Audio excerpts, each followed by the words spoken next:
Hello students, welcome back to our YouTube channel that is institute of mathematics. और मैं हूं सुंदर, आपका दोस्त, आपका होस्ट और आपका मेंटर। और आज मैं लेकर आया हूं एसएससी सीजीएल के एक और पेपर की डिस्कशन। तो चलिए स्टार्ट करते हैं with the questions of SSC CGL tier 1 15 सितंबर 2025 के शिफ्ट 3 के पेपर के क्वेश्चंस के साथ।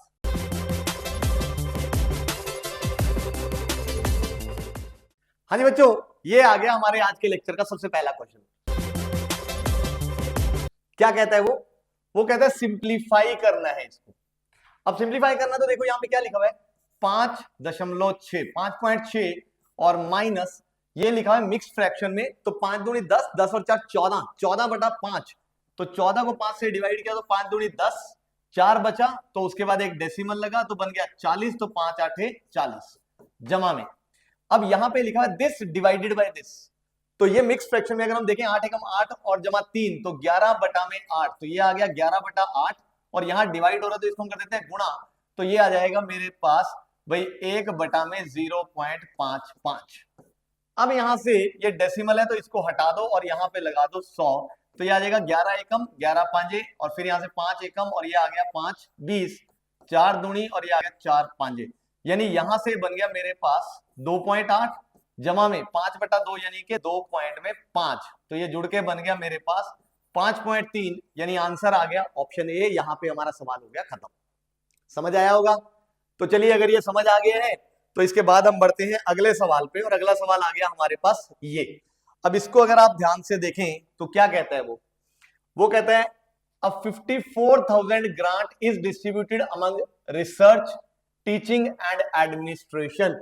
यानी 54,000 रुपए की ग्रांट आई जो कि भाई रिसर्च में, टीचिंग में और एडमिनिस्ट्रेशन में बांट दी गई इस रेशियो में। यानी सवाल पढ़ते ही हमारे को एक चीज समझ आ गई कि 54,000 रुपए को इस रेशियो में बांटा है तीनों जगह पे। यानी अगर हम सवाल को देखें तो रिसर्च, टीचिंग और एडमिनिस्ट्रेशन इसको मिला 6 हिस्सा। यानी कि अगर आप ध्यान से देखो इसको कितने पैसे मिले 6 बटा में टोटल 8 6 14 4 18, यानी 6/18 गुणा में 54,000 इतना मिला रिसर्च को। जिसको अगर हम देखें तो 18 3 54, तो ये आ गया मेरे पास 3,000। यानी रिसर्च वालों को मिला 18,000 रुपए। टीचिंग को मिला 8वां हिस्सा यानी कि 8 बटा में 18 गुणा में 54,000। तो यहां से हमें दिख रहा है 18 तीये, तो यहां से आ जाएगा 8 तीये 24,000 इतना मिला टीचिंग वालों को। और इनको मिल जाएगा हमारे पास 4 यानी कि 4/18 गुणा में 54,000।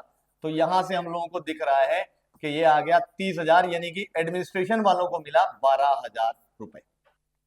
ये हमें पहली लाइन पढ़ते ही ये वाली चीज समझ आ गई, तो इसलिए हमने ये वाली चीज लिख डाली। अब अगर आप ध्यान से देखें वो आगे क्या कहते हैं, teaching department using 5,000 for equipments and 3,000 for books. तो टीचिंग डिपार्टमेंट ने क्या किया, इसमें से 5,000 इक्विपमेंट खरीदने में और 3,000 किताबें खरीदने में लगा दिया। यानी टोटल इन्होंने 8,000 रुपए खर्च कर दिए एक तरह से। फिर वो कहते हैं then distributes the rest to 4 faculty members in a ratio this. और जो बचा हुआ पैसा था, अब अगर उन्होंने 8,000 खर्च दिया तो बचा हुआ कितना रुपया था, इसमें से माइनस किया तो 16,000 रुपए। ये इन्होंने बांट दिया 4 मेंबर्स में इस रेशियो में। यानी अगर आप ध्यान से देखो, एक मेंबर को अगर मैं देखूं तो इतना हिस्सा मिला, दूसरे को इतना, तीसरे को इतना, चौथे को इतना। फिर वो कहता है how much does the faculty member with the smallest share receive. इनमें से जिस फैकल्टी का सबसे छोटा शेयर है उसको कितने पैसे मिले। अगर आप ध्यान से देखो, अगर 4 मेंबर्स को बांटा है M1 M2 M3 और M4, तो दिख रहा है रेशियो वाइज जो लास्ट वाला है उसको सबसे कम मिला। यानी यही वो बंदा है जिसको सबसे कम शेयर मिला होगा। तो इसलिए M4 का हिस्सा हमने निकालना है। तो M4 को कितना हिस्सा मिला होगा, 1 बटा में टोटल कितना बना 4 3 7 2 9 और 1 10, 1/10वां हिस्सा किसका, 16,000 रुपए का। तो ये यहां से हमें दिख रहा है ये कट गया। तो सबसे छोटा जो हिस्सा मिला है जिस मेंबर को वो है 1,600 रुपए। यानी आंसर आ गया ऑप्शन ए और हमारा सवाल हो गया खत्म। समझ आया? ये रेशियो वाले काफी सारे क्वेश्चन हम लोग ऐसे ही करते हैं। तो चलिए, अगर ये समझ आ गया है तो इसके बाद हम बढ़ते हैं अगले सवाल पे। और अगला सवाल आ गया हमारे पास ये वाला। अब इसमें अगर आप ध्यान से देखें तो वो क्या कहता है, देखिए जरा। वो कहता है which of the following represents the correct simplified value of the continued fraction. इसकी सिंप्लीफाइड वैल्यू निकालनी है, इसको सिंपलेस्ट फॉर्म में करना है। तो देखो बड़ी सीधी सी बात है, अगर तुम ध्यान से देखो z बराबर है 3 जमा में 1 बटा 4 जमा 1 बटा में ये आ गया ये वाली चीज सबसे पहले। तो सबसे पहले इसको जोड़ लेते हैं, ध्यान से देखो ये क्या बनेगा, इसको जोड़ेंगे तो 4 जमा में 1 बटा 4 जब जुड़ा तो ये बन गया देखो 16 जमा 1 यानी कि 17 बटा 4, यानी 1 के नीचे आ गया 17 बटा 4, तो वो 4 चला गया ऊपर। ये हो गया थोड़ा सिंप्लीफाई। अब इसको फर्दर अगर मैं सिंप्लीफाई करूं तो ये आ गया 3 जमा में, अगर आप ध्यान से दो 1 बटा, अब यहां पे अगर मैं एलसीएम लूं तो 17 चौके 68, 68 और 4 72, यानी कि ये आ गया 72 बटा में 17 और 17 चला गया ऊपर, तो ये आ गया 17 यहां पे। तो अब यहां से हम इसको फर्दर सिंप्लीफाई कर लेते हैं, तो z बराबर है, अब यहां से जब हम इसको एलसीएम लेंगे तो नीचे आ गया 72 और ये बनेगा 3 दूनी 6 और 3 साते 21, तो 216 जमा में 17 यानी यहां से आ गया 233 बटा में 72, यही बनेगा शायद 223 और 10 233। तो आंसर आ गया ऑप्शन ए और हमारा सवाल हो गया खत्म। छोटा सा सवाल था, मेरे ख्याल से समझ आ गया होगा सभी को। तो चलिए इसके बाद हम बढ़ते हैं अगले सवाल पे, और जो हमारा अगला सवाल है वो आ गया ये वाला। अब इसको देखिए जरा, अगर हम देखें तो क्या कहता है वो इस सवाल में, Amit invested 1.5 lakh in a business, after 5 months Rajesh joined with 1,20,000, after 2 more months Amit withdrew 60,000 रुपए, find their profit ratio at the end of the year. यानी हमने प्रॉफिट का रेशियो निकालना है कि किस रेशियो में उन दोनों का जो प्रॉफिट है वो बटा है। देखो उसी हिस्से में बटा होगा जिस हिस्से में उनका जो है वो इन्वेस्टमेंट लगा होगा। तो 1 साल के लिए किस रेशियो में उनका इन्वेस्टमेंट लगा है ये हम लोगों ने निकालना है। अब ये निकालने के लिए बड़ी सीधी सी बात है, अगर तुम ध्यान से ऑब्जर्व करो भाई, सबसे पहले 2 बंदों की बात हो रही है, एक है हमारे पास अमित और एक है हमारे पास राजेश। अब अमित ने अगर आप ध्यान से देखो 1,50,000 रुपए लगाए इसने सबसे पहले। अब 5 महीने बाद यानी 5 महीनों तक तो इसका 1.5 लाख रुपए रहा, इसका कोई पैसा नहीं आया था। बट वो कहता है कि 5 महीने बाद राजेश ने ज्वाइन कर दिया, यानी 5 महीने बाद राजेश ने 1,20,000 रुपए लगा दिए। ठीक है, अब ऑफ कोर्स इसके अभी भी 1.5 लाख रुपए ही लगे पड़े हैं। अब ये कितने टाइम के लिए लगे, अगर तुम ध्यान से देखो तो कहता है 2 महीने बाद अमित ने 60,000 रुपए निकाल लिए, यानी ये जो इसके 1.5 लाख रुपए लगे रहे ये तो 2 महीने और चले, यानी इसके भी ये पैसे एक तरह से 2 महीने तक चले। 2 महीने बाद क्या हुआ कि भाई अमित ने इसमें से 60,000 रुपए निकाल दिए, यानी 2 महीने बाद इसमें 60,000 रुपए निकले तो अमित के बच गए 90,000 रुपए। एंड ऑफ कोर्स राजेश के अभी भी 1,20,000 रुपए हैं। अब ये पैसे उन्होंने कितने कितने टाइम के लिए रखा, अगर तुम ध्यान से देखो, अब देखो बड़ी सीधी बात नजर आ रहा है, क्योंकि साल के एंड पे बात करनी है यानी 12 महीने बाद बात करनी है, तो दिख रहा है 5 और 2 7, 7 महीने, ये तो इसका मतलब बाकी 5 महीने के लिए इसने रखे 90,000 रुपए, और इसने भी अगर आप ध्यान से देखो बाकी 5 महीने के लिए रखे 1,20,000 रुपए। यानी अब अगर मैं 1 साल में टोटल लगाऊं तो किसका हिस्सा कितना आया है, तो उसके लिए हमें दोनों के हिस्सों की रेशियो निकालनी पड़ेगी। अब दोनों के हिस्सों की रेशियो निकालो तो भाई देखो इसके कितने पैसे लगे, देखो इसने 1.5 लाख लगाए 5 महीने के लिए, यानी अमित के लगे 1.5 लाख रुपए कितने महीने के लिए, 5 महीने के लिए। फिर इसके 1.5 लाख रुपए लगे 2 महीने के लिए, यानी 1.5 लाख और गुणा में 2, और फिर इसके लगे 90,000 5 महीने के लिए, यानी 90,000 और गुणा में 5 महीने। तो ये आ गया टोटल पैसा किसका, अमित का।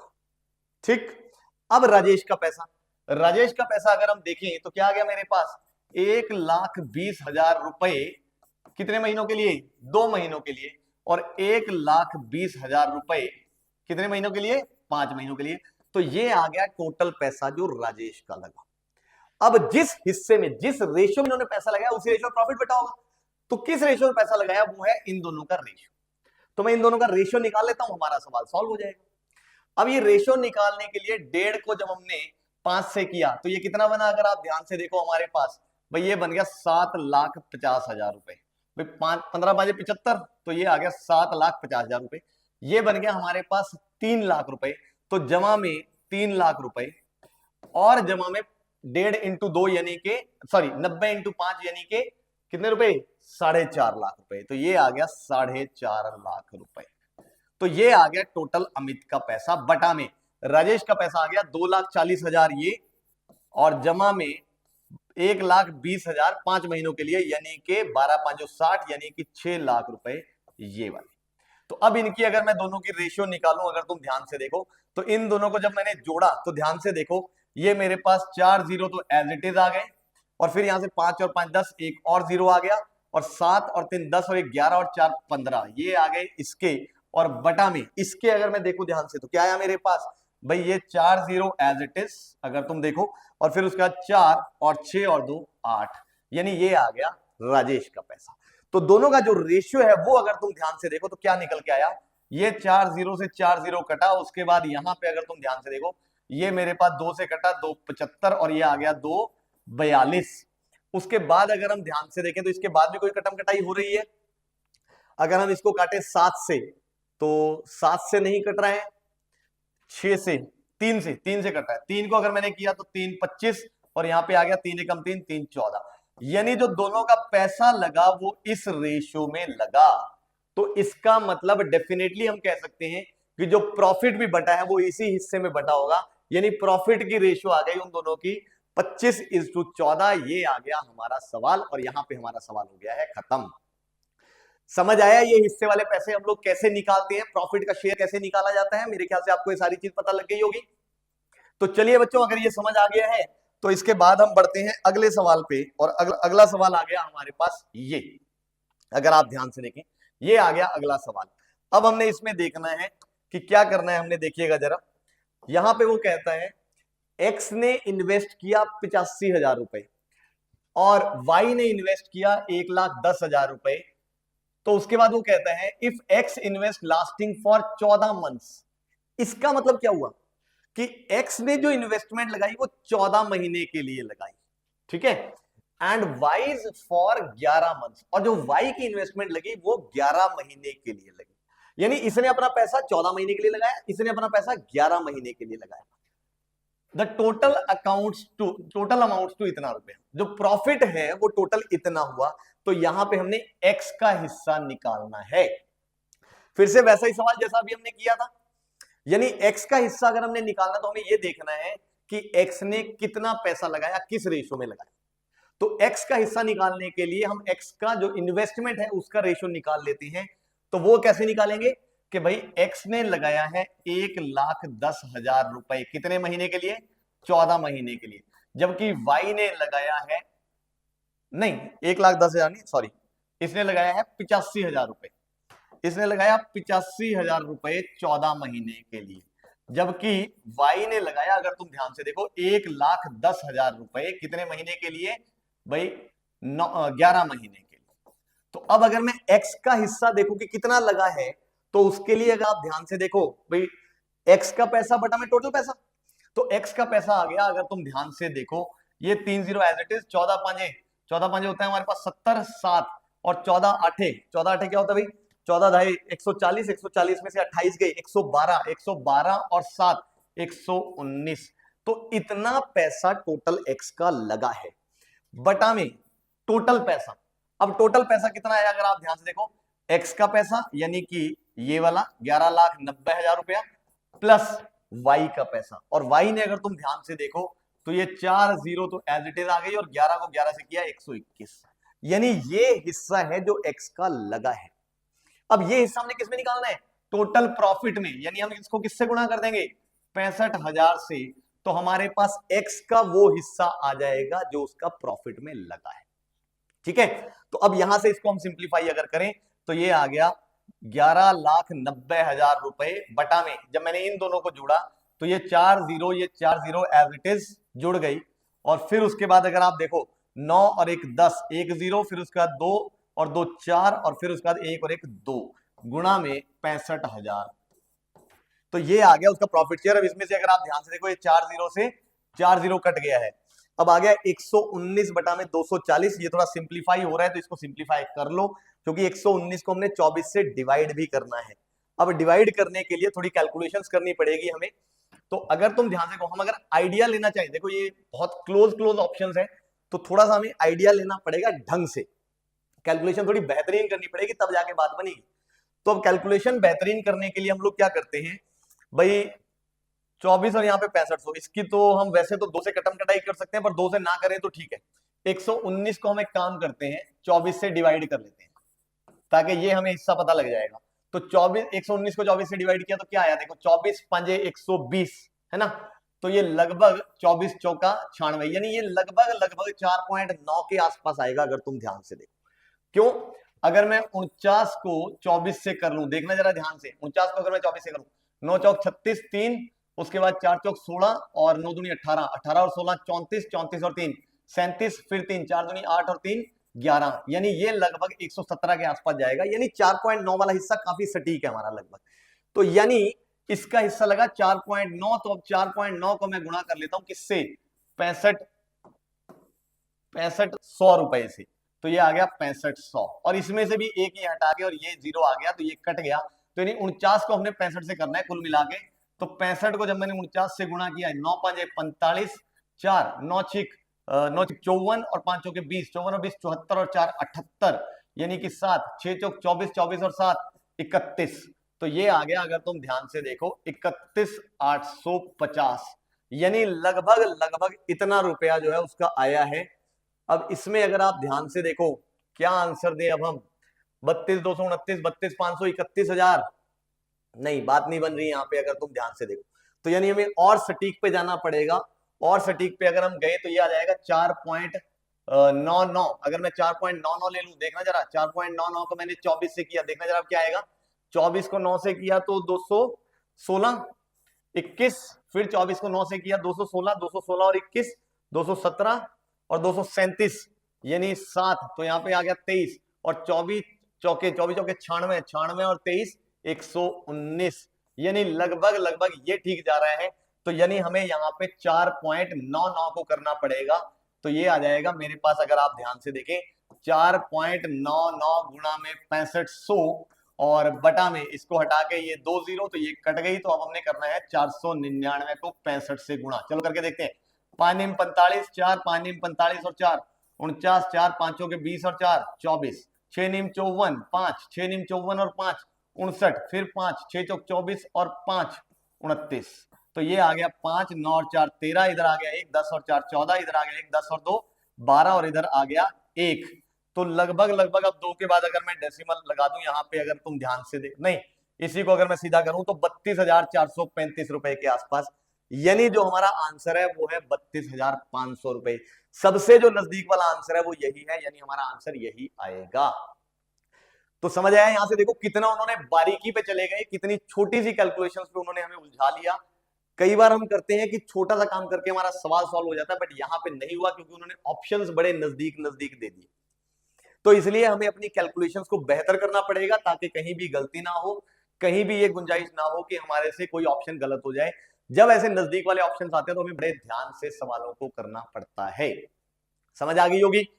तो चलिए, अगर ये समझ आ गया है तो इसके बाद हम बढ़ते हैं अगले सवाल पे, और ये आ गया है हमारे पास अगला सवाल, जिसमें वो कहता है कि भाई क्या करना है हमने, the overall average marks for all students in a school is 72, जितने बच्चे हैं उन सब का जो एवरेज है वो 72 है हमारे पास।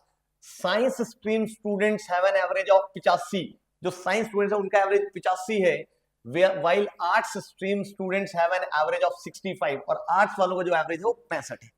यानी यहां पे अगर तुम ध्यान से देखो, दो स्ट्रीम के बच्चों की बात हो रही है, एक साइंस स्ट्रीम वालों की और एक आर्ट्स स्ट्रीम वालों की, ठीक है।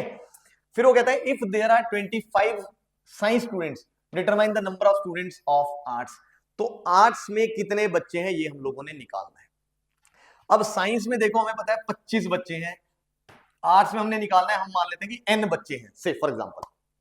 अब ये n निकाला कैसे जाए, अगर तुम ध्यान से देखो, एक तो मुझे आर्ट्स वालों की एवरेज दी हुई है, यानी आर्ट्स वालों की एवरेज है, मतलब अगर मैं सबके मार्क्स का सम कर दूं, यानी A1 जमा A2, ये सबके इंडिविजुअल मार्क्स हैं, इन सब का सम बटा में n, तो बोलो आर्ट्स वाले बच्चों की एवरेज आ जाएगी।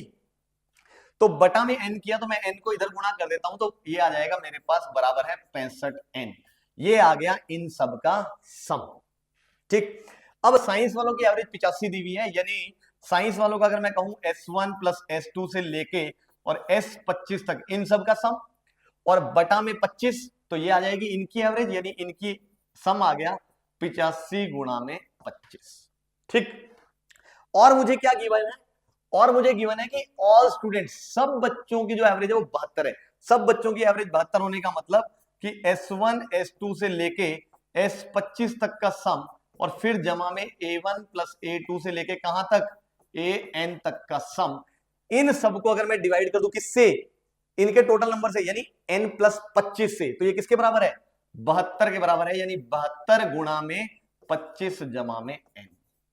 तो यहां से अब हमने n निकालना है। n निकालने के लिए बड़ी सीधी सी बात है, आप लोगों को नजर आ रहा है कि जो ये वाला सम है भाई, देखो ये हमें दिया हुआ है 85 गुणा में 25, और ये वाला जो सम है ये हमारे पास आ गया है 65n, तो बराबर है यहां पे 72 गुणा में 25 और जमा में 72n। तो यहां से अगर मैं n वाले को उठा के उधर ले जाऊं तो ये बन जाएगा -65n, यानी कि कितना आ गया 7n, और इसको अगर मैं उठा के इधर ले आऊं तो यहां से 25 कॉमन आ रहा है, तो यहां पे बच जाएगा मेरे पास 85 माइनस 72, जो कि क्या है 13 के बराबर। ठीक है, तो यहां से अगर आप ध्यान से देखें n की अगर मैं वैल्यू निकालूं यहां से, तो ये आ जाएगा 13 गुणा में 25, 25 को 10 से किया 250, 250 में 25 75 जोड़ा, तो यानी 325, यानी आंसर आ गया 325 बटा 7, और अगर मैं इसको डिवाइड करूं तो 7 चौक 28, और यहां से फिर अगर हम देखें तो अब बचा यहाँ पे 4, तो 7 छीक 42 है ना, यही बचेगा 4, तो यहाँ पे 45 है, फिर उसके बाद 30, तो यानी कि 7 चौका 28, यानी लगभग लगभग हमारा आंसर आ रहा है 46.4। अब अगर हम ऑप्शंस को देखें तो हमारा आंसर आ गया है सी, और यहां पे हमारा सवाल हो गया है खत्म। अलग अलग एवरेज दी हुई है, कंबाइंड एवरेज दी हुई है, ये ऐसे सवाल बहुत पूछे जाते हैं, काफी सारे ऐसे क्वेश्चंस आते हैं, तो इसलिए आप लोगों को ये पता होना चाहिए कि ऐसे सवालों को हमने कैसे हैंडल करना है। तो मेरे ख्याल से यहां तक सारी चीजें समझ आ गई होगी, है कि नहीं, समझ आई है कि नहीं, चलो बहुत बढ़िया, तो आगे बढ़ते हैं हम इसके बाद। हाँ जी कैंडिडेट्स, ये आ गया अगला सवाल, क्या कहता है वो, 3 numbers are such that when the sum of any two of them is added to 1/4 of the third, यानी 3 नंबर्स है जिनमें से किन्हीं भी दो का सम अगर हम ऐड करें तीसरे के 1/4 में, the results are 156, 148 and 140 respectively, what is the average of the 3 numbers. यानी अगर आप ध्यान से देखो, 3 नंबर्स अगर हम मान ले x, y और z, तो हमें इन तीनों नंबर्स का एवरेज निकालना है। एवरेज का मतलब x plus y plus z बटा में 4, ये हम लोगों ने, सॉरी बटा में 3, ये हम लोगों ने निकालना है। अब ये कैसे निकाला जाए, तो हमें चाहिए x plus y plus z, ये तो क्लियर है। अब x plus y plus z निकालने के लिए काम करते हैं, वो कहते हैं कोई भी दो उठाओ, जैसे मैंने x और y उठाया, वो कहता है इन दोनों के सम में अगर मैं जोड़ दूं तीसरा 1/4 यानी z बटा 4, तो ये बन जाता है 156। अब ऐसे ही अगर मैं x और z के सम में जोड़ दूं y बटा 4, तो ये बन जाता है 148, और ऐसे ही अगर मैं y प्लस z में जोड़ दूं x बटा 4, तो ये बन जाता है 140। अब यहां से आगे कैसे बढ़ा जाए, क्या किया जाए, वैसे तो 3 इक्वेशन हम लोग सॉल्व करके आगे बढ़ सकते हैं, बट वो दिख रहा है काफी कॉम्प्लिकेटेड होगा। उसकी बजाय अगर तुम थोड़ा सा ध्यान दो, थोड़ा ऑब्जर्व करो, तो मैं एक काम करता हूं, इन तीनों को ऐड कर देता हूं। जब तीनों को मैंने ऐड किया देखो, तो x x और x जमा 4, यानी 2x प्लस x बाई 4, जिसको अगर मैं देखूं तो 4 दूनी 8 और 1 9, तो ये बन जाएगा 9x by 4। Similarly y y 2 बार और फिर y जमा 4, मतलब ये भी क्या बनेगा 9y बटा 4, और सिमिलरली z बाई 4 z और z, ये भी बनेगा 9 बटा 4 z, यानी 9 बटा 4 कॉमन गया तो ये आ जाएगा x plus y plus z, और बराबर है इन तीनों को जोड़ा तो 8 और 6 14, हाथ से लगी 1, 6 4 10 4 14, हाथ से लगी 1, तो ये बन गया 4। तो यहां से हम लोगों को दिख रहा है कि अगर मैं x जमा वाई जमा z निकाल लूं तो ये आ जाएगा 444 गुना में 4 बटा में 9, और अब क्योंकि बटा 3 चाहिए, यही चाहिए था हमें, तो बटा 3 कर दो, यानी कि बटा 3। अब यहां से अगर हम देखें तो 3 एकम और ये आ गया मेरे पास 3 एकम 3 14, 3 चौके 12, 2 24, यानी 3 8, यानी ये आंसर आ गया 4 8 32, फिर 3 4 चौक 16 और 3 19, 4 एकम 4 और 1 5, 592 बटा में 9, और अब डेसिमल में आ रहा है, ठीक है। तो यहाँ पे आ जाएगा हमारे पास 9 6 54, यानी कुछ ऐसा आंसर आएगा, मतलब आंसर हमें दिख रहा है 65.77 होना चाहिए। फर्दर अगर आपने डिवाइड करना कर सकते हो, 9 6 54 5 52, तो यहां से दिख रहा है 9 5 45, तो 7 बचा 70, यानी 9 7 63, फिर 70, तो यानी 9 7 63, तो ये आ गया हमारा आंसर। यहां हमारा सवाल हो गया खत्म। समझ आया, ये एवरेज वाले ऐसे क्वेश्चन हम लोग करते रहते हैं। तो चलिए, अगर ये समझ आ गया है तो इसके बाद हम बढ़ते हैं अगले सवाल पे, और ये आ गया है हमारे पास अगला सवाल, जिसमें वो कहता है कि भाई एक एंट्रेंस टेस्ट की बात हो रही है विद 180 क्वेश्चंस। एक एंट्रेंस टेस्ट है जिसमें 180 सवाल है, और वो क्या कहता है, देखिए यहां पे इन 180 सवालों में कि भाई देयर आर 3 सेक्शंस, 3 सेक्शंस है। एक है फिजिक्स जिसके 40 क्वेश्चन, एक है केमिस्ट्री जिसके 70 क्वेश्चन, एक है बायोलॉजी जिसके 70 सवाल है। यानी 3 के बात हो रही है, फिजिक्स, केमिस्ट्री और बायो। मैं साथ साथ लिख लेता हूं भाई, यहां पे इसके हैं 40 सवाल, इसके हैं 70 सवाल, और इसके भी हैं 70 सवाल। फिर वो कहता है a student answered 75% physics, 55% chemistry और 45% बायो क्वेश्चंस। तो एक बच्चे ने इतने इतने परसेंट तीनों सब्जेक्ट्स के इंडिविजुअल अटेम्प्ट किए। If the minimum passing score is 62%, कम से कम जो तीनों को मिला के उसको परसेंटेज चाहिए वो 62% चाहिए। तो how many more questions did the student need to answer correctly to pass? तो कितने क्वेश्चंस और करने, और यहां भी डेसिमल्स में आ रहे हैं ऑप्शन। अब उसका मिनिमम जो है वो हमें 62% चाहिए। 62% किसका? टोटल का। यानी अगर आप ध्यान से देखें, पासिंग स्कोर अब 62% निकालना, यानी टोटल का इसका, यानी जो उसको पासिंग का चाहिए मिनिमम, कम से कम वो चाहिए 62/100 गुणा में 180। इतना स्कोर उसको मिनिमम चाहिए ही चाहिए। तो इसके लिए वो कितने क्वेश्चंस और अटेम्प्ट करें? तो सबसे पहले तो हम ये देखते हैं कि उसने किए कितने कितने फिजिक्स केमिस्ट्री बायो। अगर आप ध्यान से देखो, फिजिक्स में 40 क्वेश्चन थे, उसने किए 75%। 75% का मतलब 3/4। तो ये तो सीधा दिख रहा है, 40 का 3/4 मतलब कि 10 सवाल। यानी उसने फिजिक्स में करे 10 सवाल, केमिस्ट्री में 55%, यानी इसका 55%। तो अगर मैं इसका 55% निकालूं तो ये आ जाएगा मेरे पास भाई 55 बटा में 100 और गुणा में 70। तो ये गया, तो यहां से आ गया मेरे पास 5 11 5 दूनी, यानी 70/2 सवाल इसने किए। यानी कि यहाँ पे दिख रहा है कितना बना ये 38.5, यानी उसने केमिस्ट्री के 38.5 क्वेश्चन किए। वैसे प्रैक्टिकली कोई मतलब नहीं बनता 38.5 क्वेश्चन का, बट उसने बोला है क्योंकि डेसिमल में आंसर भी दिया हुआ है तो हम डेसिमल भी करते हैं। तो यानी इतने क्वेश्चन उसने किए केमिस्ट्री में, और बायो में उसने किए 45%। अब 70 का 45%, यानी कि 45 बटा में 100 गुणा में 70, तो ये 0 0 गया, ये आ गया 5 नीम, और ये आ गया 5 दूनी, यानी 63/2, और 63/2 का मतलब हो गया 31.5 सवाल। इतने सवाल उसने किए बायोलॉजी में, ठीक है। तो ये टोटल सवाल उसने किए हैं। अगर आप ध्यान से देखो, अगर मैं टोटल सवाल तीनों के मिला के देखूं तो ये बन गया मेरे पास 39 और एक 40 और 30 70 और 10 80 सवाल, यानी उसने ओवरऑल 80 सवाल किए हैं। अब उसको पास होने के लिए 62% की बात करनी है कि 62% सवाल 180 के उसको आने चाहिए। तो इसको हम लोग कैसे देख सकते हैं? अगर आप ध्यान से देखें कितने क्वेश्चंस वो और करें। अब इससे अगर हम उसके नंबर देखें कि उसके नंबर कितने बन रहे हैं 80 से, तो ये देखें जरा, 80 से उसके जो नंबर बने वो बने 80 बटा में भाई 180 और गुणा में 100। इसके जो परसेंट बने, जो मार्क्स के जो परसेंट बने, ये मार्क्स के परसेंट अगर आप ध्यान देखो, 1 0 से 0 गया और यहाँ पे आ गया, 2 को किया तो 40 और ये 2 को किया तो 9, यानी 400/9 इतना परसेंट उसके मार्क्स बने। और ये कितने बन रहे हैं ध्यान से देखो भाई, ये नंबर बन रहे हैं हमारे पास 9 चौक 36 और यहाँ से 4 40, यानी कि 9 चौक 36 फिर 40, यानी कि लगभग 44.4% नंबर बन रहे हैं। उसको 62% चाहिए पास होने, यानी और सवाल उसको करने पड़ेंगे। कितने सवाल करने पड़ेंगे? अगर आप ध्यान से देखो, इसकी कोई आवश्यकता नहीं थी, ये तो मैंने वैसे ही समझाया था। अब 62% अगर उसने पास होना है तो 180 का 62% जरा निकाल के देखिए क्या आता है। ये कट गया, 18 दूनी 36, 3 18 छिके 108 और 3 111 बटा में 10, यानी उसको लगभग 111.6 सवाल अगर वो कर देता तो उसका जो पास परसेंटेज बनता 62% वो बन जाता, अगर वो इतने सवाल कर देता। क्योंकि हमने 62% किसका निकाला 180 का, तो 111.6 सवाल करने थे, बट उसने किए कितने 80 सवाल किए। 80 बने ना? नहीं नहीं नहीं, नहीं। ये मैंने गलत जोड़ दिया क्या भाई? कितने किए उसने 38 और 1 39, 39 और 1 40, 40 और 30 70, 17 और 10 80 बन रही। तो उसने किए 80 सवाल, यानी उसको 111.6 सवाल करने थे, जबकि किए उसने इतने ही। तो यहाँ पे तो 11.6 आ रहा है या 9.6 आ रहा है, कुछ गड़बड़ हो गई हमारे से लगता है।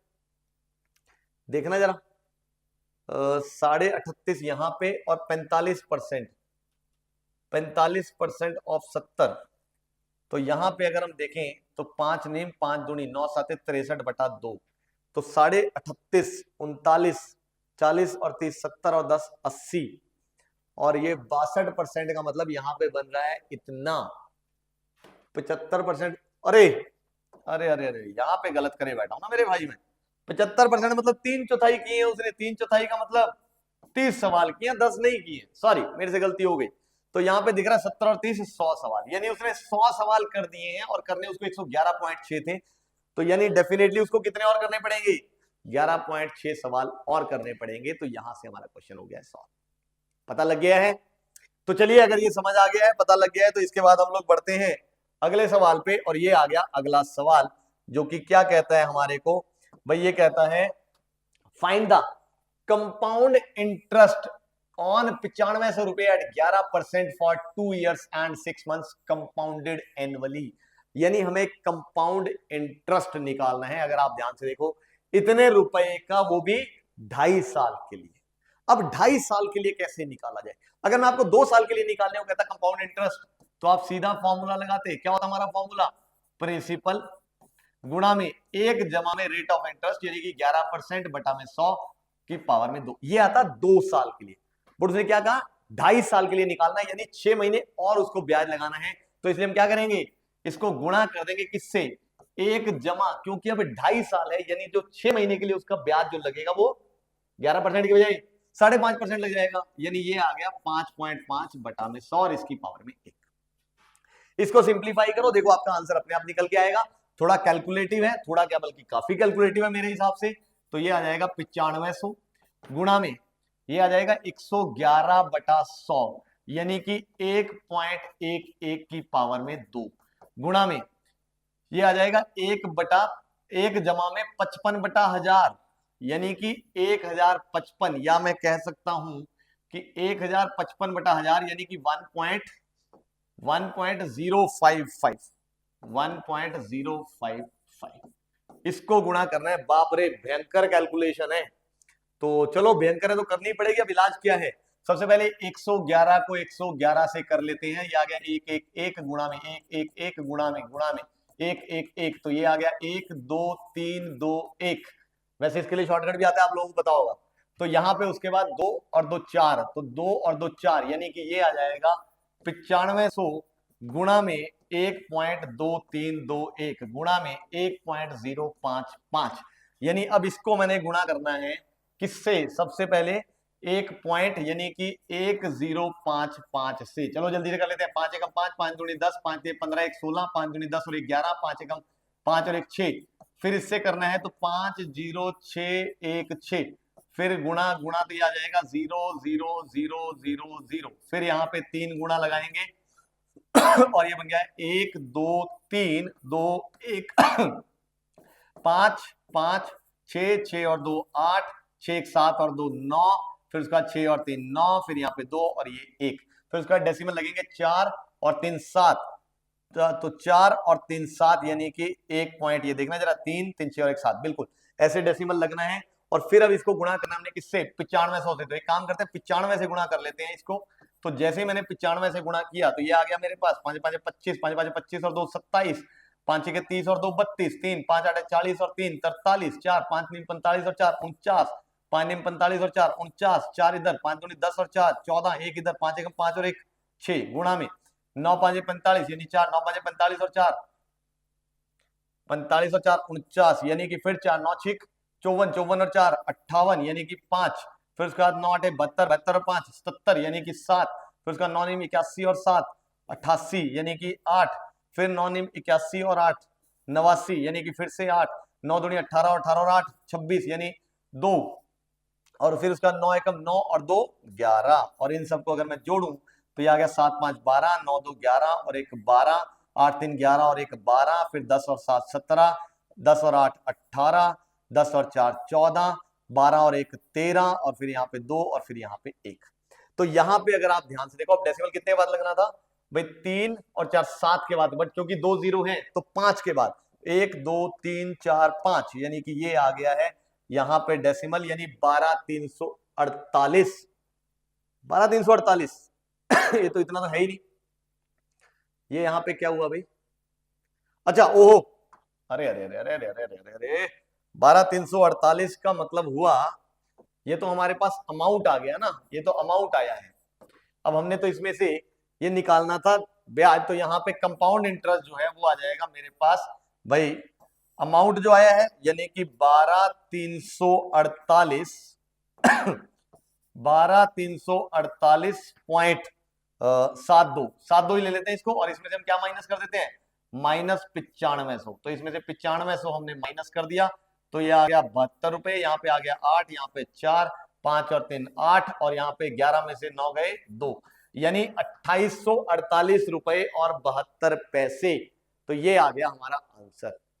ध्यान से मेरी तरह जल्दबाजी में फॉर्मूला गलत मत कर देना, क्योंकि यहाँ पे अमाउंट का फॉर्मूला था, मैंने गलती से कंपाउंड इंटरेस्ट लिख दिया। तो मेरे ख्याल से आप लोगों को ये भी सवाल समझ आ गया होगा।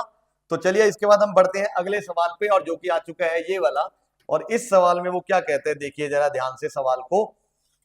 If the amount at the end of the 4th year, यानी चौथे साल के खत्म होने पे, एंड 5th ईयर यानी चौथे साल के खत्म होने पे, और 5वें साल के खत्म होने पे, on a certain principal at compound interest is ₹24,000 और 26,400, यानी जो अमाउंट बना 4 साल के एंड पे और 5 साल के एंड पे, यानी 5 साल के एंड का मतलब हो गया कि P इंटू 1 प्लस R/100 की पावर में 5, ये है 5 साल के खत्म होने पे, और ये कितना दिया हुआ है हमें 5 साल के खत्म होने पे 26,400, और 4 साल के खत्म होने पे यानी कि प्रिंसिपल गुणा में 1 प्लस R/100। मैंने रेट ऑफ इंटरेस्ट सेम ले लिया, फिलहाल आगे देखते हैं सेम है कि नहीं। ये बना 24,000 रुपए। Find the rate of interest per annum, बिल्कुल ठीक है, इसका मतलब रेट ऑफ इंटरेस्ट तो सेम ही रहा होगा, तभी तो है, ठीक है ये हमारी बात। अब हमने क्या निकालना है भाई, रेट ऑफ इंटरेस्ट आर निकालना है। बोलो कैसे हैंडल करें इन दोनों चीजों को, दिख रहा है क्या करना चाहिए, बिल्कुल ठीक, डिवाइड।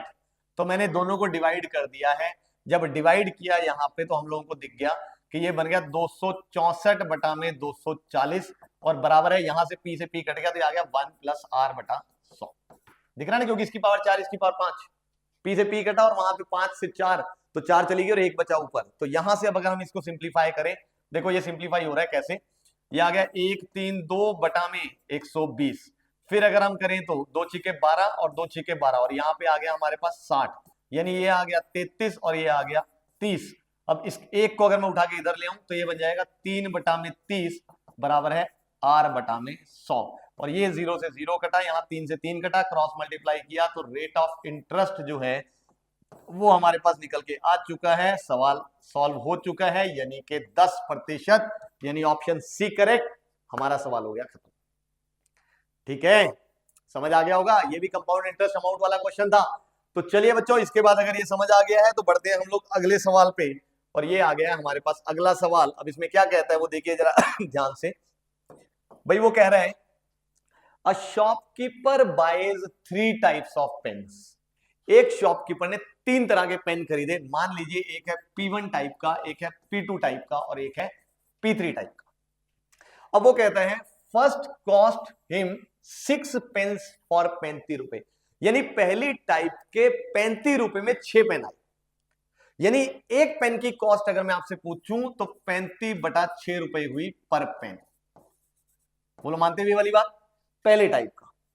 फिर दूसरे टाइप की अगर हम बात करें तो वो कहता है सेकंड 4 पेन्स फॉर 24 रुपए, 24 रुपए में 4 पेन, यानी एक आ गया 24 बटा 4, यानी कि 6 रुपए ₹6 पर पेन, दूसरे की कॉस्ट पड़ी इतना।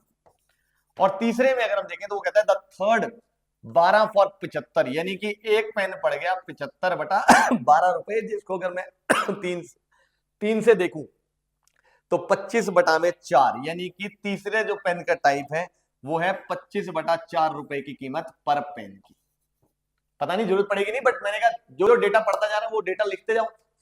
फिर वो कहता है he mixes them in this ratio, अब उसने इस रेशो में उनको मिक्स कर दिया, यानी एक तरह से रेशियो है तो मैं कह सकता हूं इसके उसने 4 के पेन ले लिए, इसके उसने 3 के पेन ले लिया और इसके इसने 5 के पेन ले लिया। रेशियो है तो भाई यही होगा, ठीक है। And he sells all pens at 32 5 pen for 32, और इन सबको मिक्स करके उसने 5 पेन 32 रुपए के हिसाब से बेच दिए। यानी अगर आप ध्यान से देखो, एक पेन उसने किस कीमत में बेचा, 32 रुपए, 32/5 रुपए पर पेन, जो मिक्स करने के बाद उसने जो बेचा वो इतने रेट पे बेच दिया। तो हमें निकालना है व्हाट इज अप्रोक्सीमेट गेन और लॉस परसेंट। तो हमने गेन और लॉस परसेंटेज निकालना है, तो उसके लिए हमें देखना पड़ेगा टोटल कितने में पड़े, कितने में उसने बेचे, है ना। तो अगर आप ध्यान से देखो, मैं अगर बेचने की बात करूं कि बेचा कितने में, एक पेन उसने 32/5 रुपए की कीमत में बेचा, और टोटल पेन बेचे कितने, क्योंकि इस टाइप के 4, इस टाइप के 3 के और इस टाइप के 5 के, यानी कि 4 और 3 7 और 5 12, यानी उसने टोटल पेन बेचे हैं 12 के, और एक की कीमत इतनी, तो ये आ गया उसका सेलिंग प्राइस। यानी उसका सेलिंग प्राइस आ गया टोटल, अगर आप ध्यान से देखें तो भाई 12 दूनी 24, फिर 2 12 3 36 और 2 38, 384/5 के, ये आ गया उसका सेलिंग प्राइस, ठीक है। अब अगर मैं उसका कॉस्ट प्राइस देखूं तो कॉस्ट प्राइस आएगा भाई, इसके पर पेन इतने का था और इतने पेन खरीदे उसने, यानी इसका कॉस्ट प्राइस क्या आ गया, 35 × 4 यानी कि 140 के बटा में 6 ठीक है। फिर यहां से अगर हम देखें तो 6 दिए 18 के, तो ये आ गया 18 के, और यहां से 25 पंजे 125 यानी कि 125/4 के, इतने में उसने ये वाले पेन खरीदे, इतने में ये और इतने में ये, यानी उसका जो टोटल कॉस्ट पड़ा, इसको मैं थोड़ा सिंप्लीफाई कर लेता हूं, 2 तिये और ये आ जाएगा 70, और यहां पे तो कुछ कटम कटाई हो ही नहीं रही, यानी उसका जो कॉस्ट प्राइस आया है वो आ गया मेरे पास इन तीनों का जोड़, और इन तीनों का जोड़ यानी कि मैं एलसीएम ले लूं तो बटा में 12, और ऊपर आ जाएगा मेरे पास 4, तो ये आ गया 140 के, जमा 12 को 18 से किया, 12 दूनी 24, 240, 240 में से 24 कम किए 216, 216 के जमा में 4 दिए यानी कि 375 के, तो यहां पे आ जाएगा हमारे पास 375 के, यानी उसकी जो कॉस्ट प्राइस पड़ रही है मेरे बच्चों 140, और इसको जोड़ा तो 6 और 5 11, फिर इधर आ गया 8, 8 और 1 9, 9 और 4 13, फिर एक इधर आ गया तो 2 और 2 4 और 3 7, 731/12 के, इतने की उसकी कॉस्टिंग पड़ रही है, इतने का उसने बेचा है। तो अब उसको प्रॉफिट हुआ है या लॉस हुआ, उसके लिए हम क्या करते हैं, दोनों के डिनोमिनेटर सेम बना लेते हैं, यानी इसका डिनोमिनेटर 60 बनाने के लिए मैंने 12 से गुणा कर दिया इसको, तो नीचे आ गया 60, और जब मैंने इसको 12 से किया 12 चौके 48, 4 12 8 भाई 12 8 96, 96 और 4 100 यानी कि 0, और फिर 10 आ गया 12 3 36, 36 और 10 46, और फिर यहां पे अगर हम देखें तो इसको 5 से गुणा कर लेते हैं, तो नीचे आ जाएगा 60, और इधर 5 से किया तो 5 एकम 5, 5 दिए 15, 5 7 35 और 1 36, यानी ये उसकी कॉस्ट प्राइस, ये उसकी सेलिंग प्राइस। तो दिख रहा है कि सेलिंग प्राइस कॉस्ट प्राइस से ज्यादा है, यानी डेफिनेटली उसको क्या हुआ होगा, प्रॉफिट हुआ। अब सवाल ये उठता है कि प्रॉफिट कितना परसेंट हुआ, तो प्रॉफिट परसेंट निकालने के लिए हमें फॉर्मूला पता होता है कि भाई सेलिंग प्राइस यानी 4608 के बटा में 60 माइनस कॉस्ट प्राइस यानी कि 3655 के बटा में 60, ठीक है, और बटा में जो उसका कॉस्ट प्राइस है यानी 3655 के बटा 60 और गुणा में 100, इसको सिंप्लीफाई कर लो, आंसर अपने आप आ जाएगा। अब ये सिंप्लीफाई आप सबको करना आता होगा, कैसे सिंप्लीफाई करें, देखो सबके डिनोमिनेटर सेम है तो माइनस कर दो, तो 4608 में से ये घटाया मैंने, 8 में से 5 गया 3, के तो कॉमन आके कैंसिल ही कर दो, यहां पे अगर आप ध्यान से देखो 10 में से 5 गया 5, यहां पे बच गया 5 और इधर 6 है, तो 15 में से 6 गया यानी कि 9, यानी 953 बटा में 60, और बटा में यहां पे आ गया 3655 बटा में 60, एंड गुणा में यहां पे आ गया 100, के कॉमन आगे कैंसिल हो चुका है। तो यहां से अब अगर मैं देखूं तो देखिए जरा क्या बना मेरे पास, ये 60 से 60 गया यानी कि 953 बटा में 3655 और गुणा में 100। अब कुछ कटम कटाई हो रही है वो कर डालो, 5 से अगर मैं करूं तो 5 20, और यहां पे आ जाएगा 5 7 35, 1 15, 5 30 और 5 एकम 5, तो ये आ गया 953 बटा 731 और गुणा में 20। तो यहां पे अगर मैं देखूं इसको गुणा अगर मैं कर लूं तो ये एक 0 आ गया, 2 3 6, 2 5 10 और 2 निम 18 और 1 19, 19 0 60 बटा में 731, ये लगभग लगभग कितना आएगा अगर तुम ध्यान से देखो। कुछ गड़बड़ हो गई यार, मुझे लगता है प्लस माइनस करने में। देखना जरा एक बार, क्योंकि अगर मैं इसको करूंगा तो 731 को अगर मैं 20 से भी करूं, ये तो 731 को अगर मैं 20 से भी करूं तब भी बढ़ा जाएगा, यानी डेफिनेटली कहीं ना कहीं गलती हुई है। देखना जरा एक बार, ढूंढना जल्दी से कहां पे गलती हुई है हमारे से। यहाँ पे पेन्स में अगर हम देखें 3655, देखो जरा ढूंढो जल्दी से कहां पे गड़बड़ हो रही है। ऊपर यहाँ पे आ गया, अगर हम 60 बना रहे हैं तो भाई 384 बटा में 5। अब 384 को अगर मैं 12 से करूं, देखना जरा 384 को 12 से किया, 12 चौके 48, तो यानी 8 यानी 4 आ गया। 12 आठे 96, 96 और 4 100 यानी 0 आ गया, यानी 10 बना, है ना। और 1 और 12 तिये 36, 36 और 1 37। यहां पे अगर हम देखें कुछ गड़बड़ तो नहीं हो गई है? नहीं, एक मिनट, 12 चौके करके देख लेता हूं यार मैं, बार बार अब जाना थक रहा हूं मैं धीरे धीरे। तो 12 चौके 48, 4 12 आठे 96, 96 और 4 100 यानी कि ये, और 10 12 चाहिए 36 और 10 46 यानी 4608 बटा 60। ये तो मैंने बिल्कुल ठीक किया। अच्छा, इसको देखना जरा, अब इसको मैंने जब 12 बनाया यहाँ पे तो सबसे पहले तो 4 से गुणा किया, तो ये बना 140। नहीं, ये गलत हो गया, ये गलत हो गया, यहाँ पे गलती हुई है। इतना डिवाइड डिवाइड करना सब बेकार हो गया क्या यार। छोटी सी गलती, और छोटी सी गलती से पूरा भुगतना पड़ा हम लोगों को। पेपर में भी ऐसी गलती आती है, आपने गलती नहीं ढूंढनी है भाई, मेरा तो काम है गलती ढूंढ के तुम लोगों को काम कराना, बट आपने नहीं ढूंढनी है। देखो 70 को 4 से किया तो 280, तो 280 के जमा 18 को 12 से किया तो 216 के, और 125 को 3 से किया तो 375 के, और बटा में आ गया मेरे पास 12। अब इसको 60 बनाने के लिए 5 से इधर और 5 से इधर भी गुणा करना पड़ेगा। तो अब इनको जोड़ना जरा एक बार, ये कितना आया मेरे पास भाई, 280 और 200, ये आ गया 400, 480, 480 और 16 कितना बन गया 496, और 496 में हमने जोड़ना है 375, 6 5 11, 10 और 7 17, 4 और 4 8, 871, 871 को 5 से किया, 5 एकम 5, 5 7 35, 3 5 8 40 और 3 43, यानी ये आ गया 43 55 के बटा में 60। अभी भी खैर दिख रहा है कि प्रॉफिट तो अभी भी आ ही रहा है। तो अगर मैंने परसेंटेज निकालनी है तो मैं इसमें से इसको माइनस करूंगा, इसमें से इसको माइनस किया तो देखना जरा क्या आएगा भाई, 4608 माइनस में 4355, तो ये आ गया 3, यहाँ पे 10 में से 5 गया 5, और 5 में 3 गया 2, यानी कि ये आ जाएगा ऊपर 253 बटा में 60, और बटा में कॉस्ट प्राइस यानी कि 4355 बटा में 60 और गुणा में 100।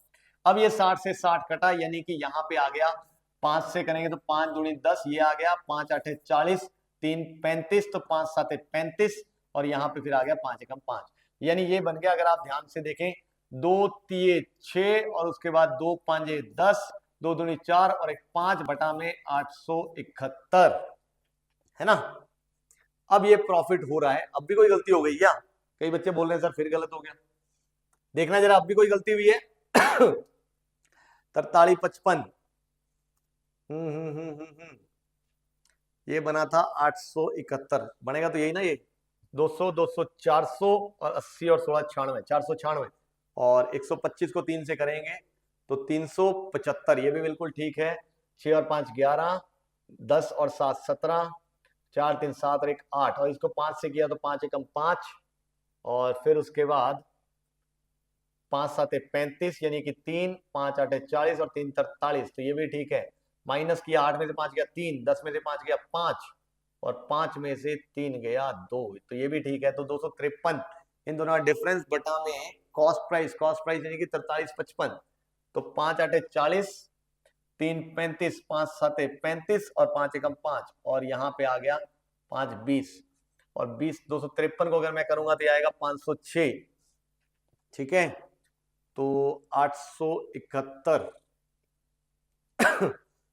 क्योंकि प्रॉफिट आ रहा है तो या तो ये आ रहा होगा या ये आ रहा होगा। चलो ठीक है, करके देखते हैं, कोई गलती तो है नहीं। तो 10, 871 को 10 से करेंगे तब तो बात नहीं बनेगी, मतलब मेरे हिसाब से ये नहीं, ये होना चाहिए आंसर। ठीक है, अब 5.8 है तो मैं 5 से करके देखता हूँ। 871 को जरा 5 से गुणा करना, 5 एकम 5, 5 7 35, 3 और 5 8 40 और 3 43 55 और 43 55 बिल्कुल ठीक है। तो यहाँ से आंसर आ रहा है 5.8% प्रॉफिट। बहुत देर लग गई सवाल को करने में, क्यों? कैलकुलेशंस थी, कैलकुलेशंस में टाइम लग जाता है और गलती भी हो जाती है। आपसे गलती नहीं होनी चाहिए, ध्यान से।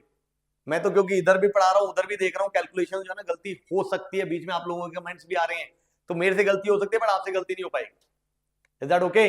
अगर मैं चुपचाप करूंगा तो फिर नहीं होने दूंगा गलती, मेरी कैलकुलेशन सारा नहीं होती। ये तो क्योंकि थोड़ा कॉन्सेंट्रेशन इधर से उधर होती है तो हिल जाती है, और अच्छी कैलकुलेशन में डेफिनेटली कोई ना कोई गलती हो पाती है। ठीक है, तो चलिए ये सवाल भी मेरे ख्याल से समझ आ गया होगा। तो अब हम इसके बाद बढ़ते हैं अगले सवाल पे, और अगला सवाल आ गया हमारे पास ये वाला, जिसमें वो कहता है, अगर आप ध्यान से देखें कि भाई a retailer bought 3 different types of bags, 3 तरह के बैग उसने खरीदे, the ratio of their cost prices was this। ठीक है, 3 तरह के बैग हैं, एक है B1, एक है B2 और एक है B3, और इनके जो कॉस्ट प्राइसेस हैं उनकी रेशियो दी हुई है, यानी ये हमारे पास 4K, 5K और ये आ गया एक तरह से 6K। फिर वो कहता है he made a profit of 35%, इस पे 35% प्रॉफिट आया उसके पास, फिर दूसरे वाले पे 18%, अच्छा इस पे उसका 18% प्रॉफिट आया, and but incurred a loss of 15%, तीसरे वाले पे उसका 15% लॉस आ गया। चलो कोई बात नहीं, किसी पे प्रॉफिट किसी पे loss. What was his approximate percent gain और loss on in the entire transaction, यानी जो टोटल पैसा लगा उसमें इंटायरली उसको प्रॉफिट हुआ या लॉस हुआ, वो परसेंटेज हम लोगों ने निकालनी है।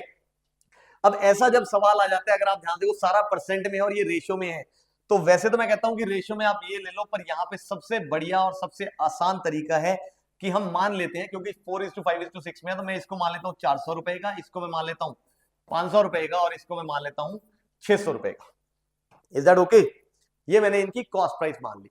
अब इसके ऊपर प्रॉफिट हुआ उसको 35%, यानी अगर आप ध्यान से देखें इस पे, अगर मैं देखूं तो भाई इसकी जो प्राइस है वो क्या आ जाएगा, मतलब सेलिंग प्राइस, क्योंकि प्रॉफिट निकलेगा selling price minus cost price बटा में कॉस्ट प्राइस गुणा में 100, और ये हमें दिया 35 के बराबर, यानी कि गुणा में ये आ गया मेरे पास बटा में बराबर में 35 बटा में 100, सॉरी ये आ गया।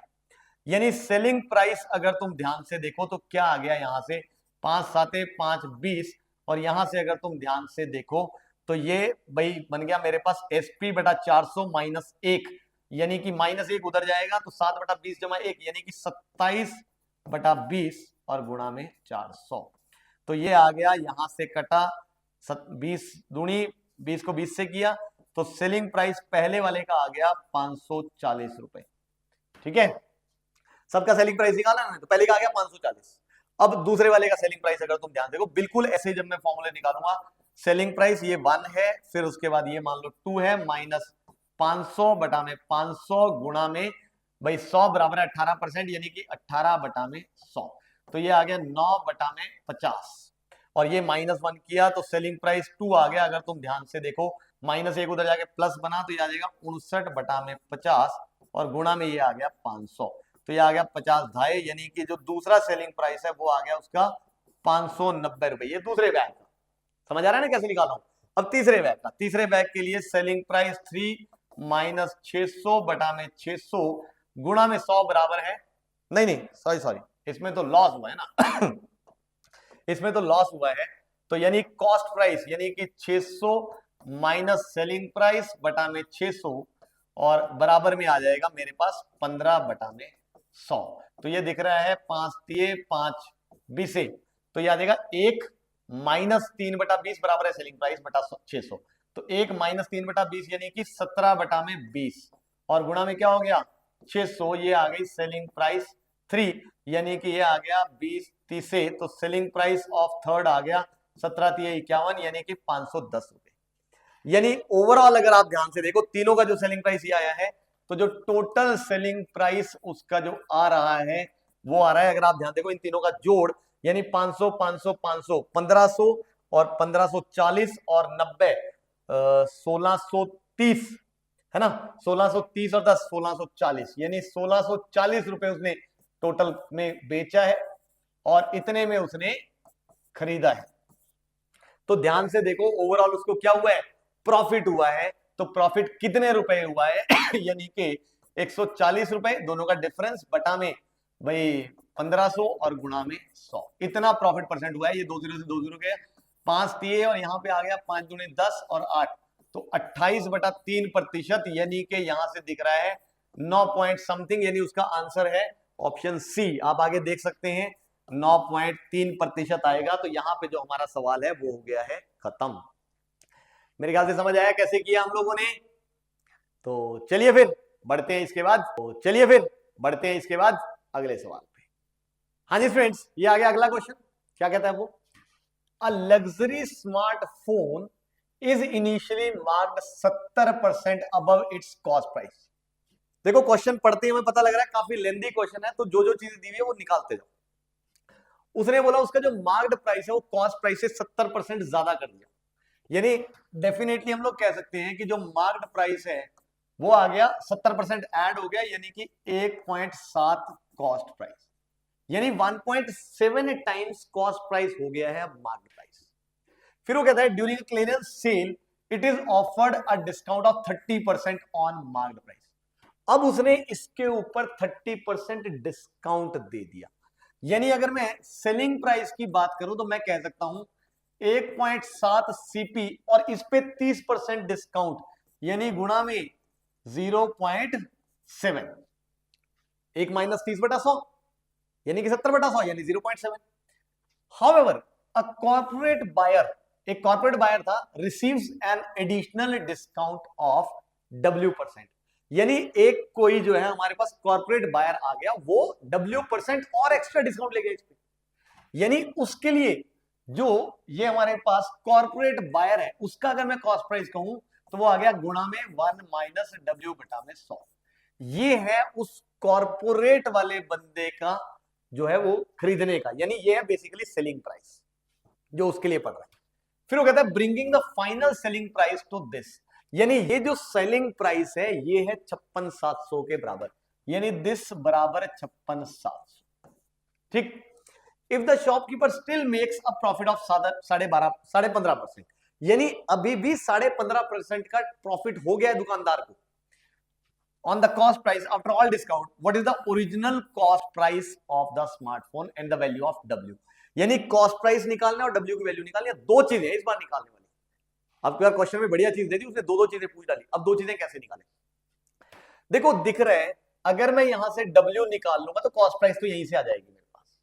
अब W कैसे निकाला जाए, देखो उसने प्रॉफिट दिया है, प्रॉफिट हम सबको पता है क्या होता है, सेलिंग प्राइस, यानी 1.7 सीपी गुणा में 0.7 गुणा में 1 माइनस W बटा में 100, selling price minus cost price बटा में कॉस्ट प्राइस और गुणा में 100, ये होता है प्रॉफिट परसेंट जो कि हमें दिया हुआ है 15.5%।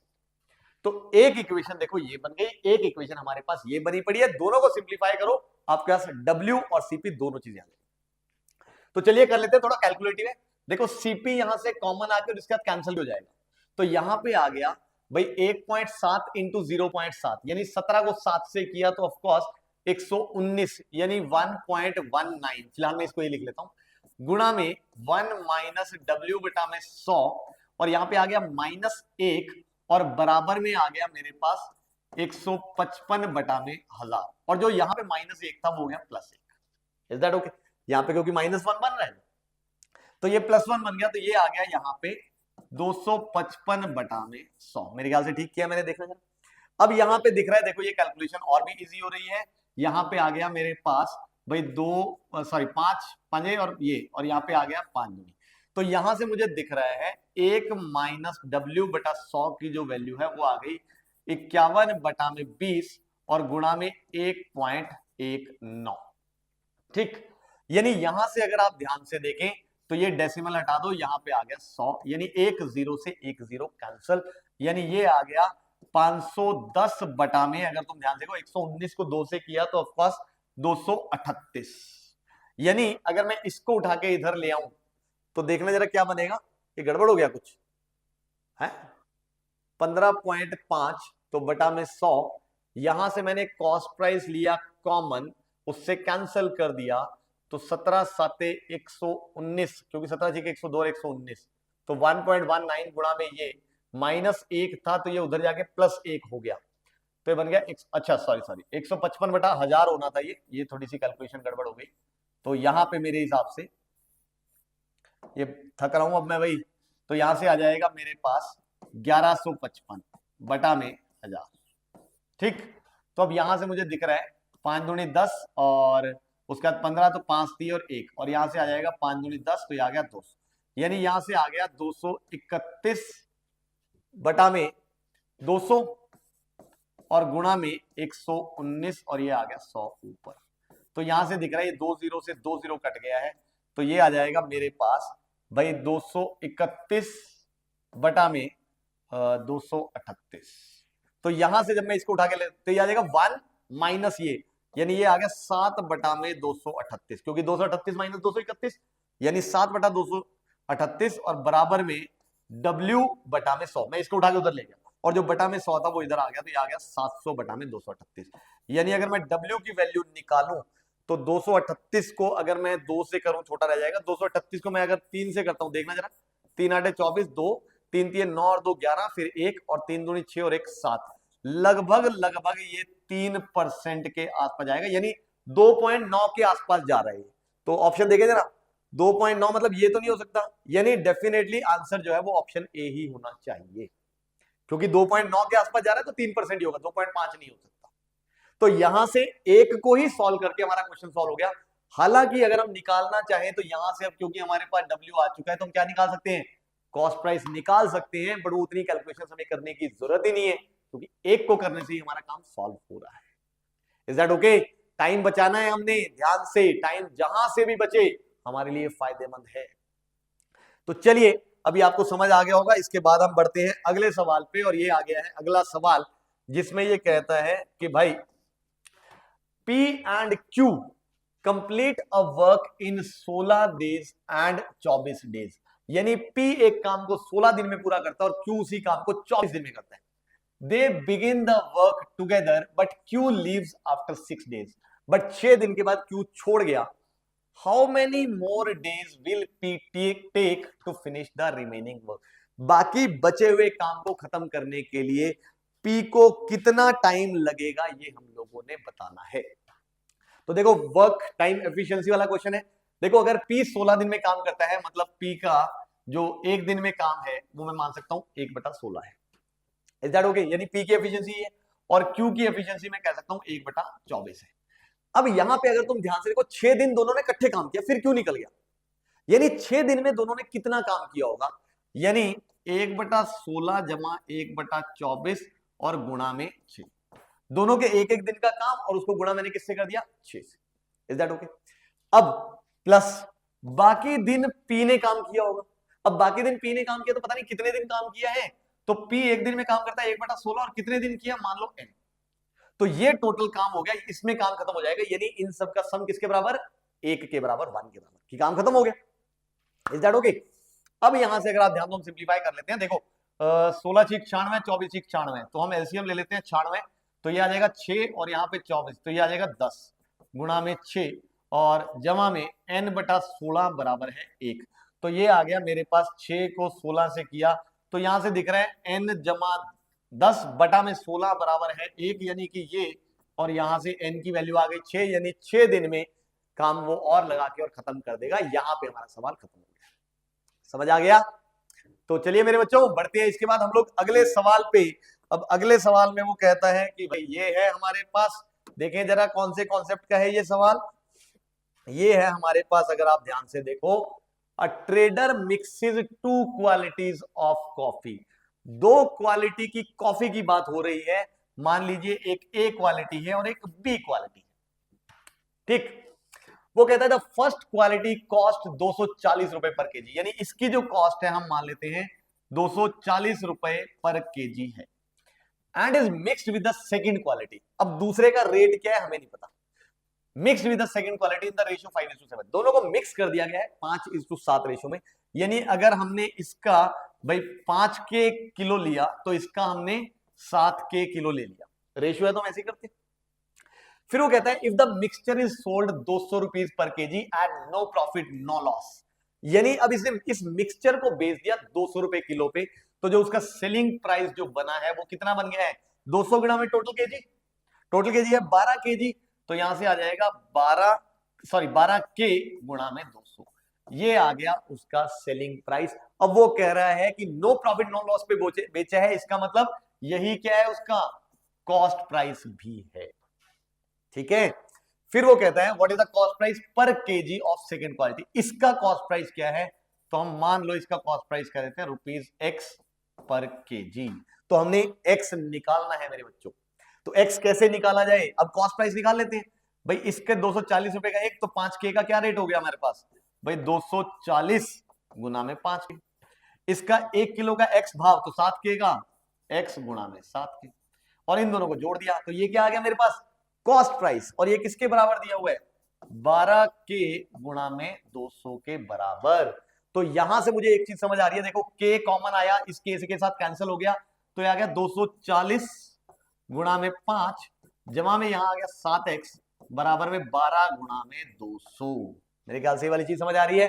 तो यहां से अगर मैं इसको उठा के उधर ले जाऊं तो 7x बराबर में, देखो ध्यान से ये उधर जाएगा माइनस होएगा, और 20 अगर आप ध्यान से देखो कॉमन आ जाएगा, यहां से 20 कॉमन गया तो 10 यानी कि 120, और माइनस यहां से 20 कॉमन यानी कि 20 दूनी है ना, तो ये बच जाएगा मेरे पास 120 है ना, तो 20 तो 1 0 गया, 12 12 5 60, यानी यहां से x की वैल्यू आ गई बटा में 7, यानी x आ गया मेरे पास 20 गुणा में 60 यानी कि 120 बटा में 7, तो यहां से हम देख सकते हैं 7 एकम 7 5 50 7 7 49, फिर बच गया हमारे पास क्या बचा, यही बचेगा ना, नहीं ये 1200 आएगा, सॉरी 60 गुणा में 20 यानी 1200 बटा 7, सॉरी, तो 7 7 49, तो यहां से बच गया 10, तो 7 एकम 7 और 3 30, तो 7 चौक 28, तो लगभग लगभग 171 रुपए 4 पैसे, यानी कि आंसर आ गया हमारा ऑप्शन बी, और हमारा सवाल हो गया यहाँ पे खत्म।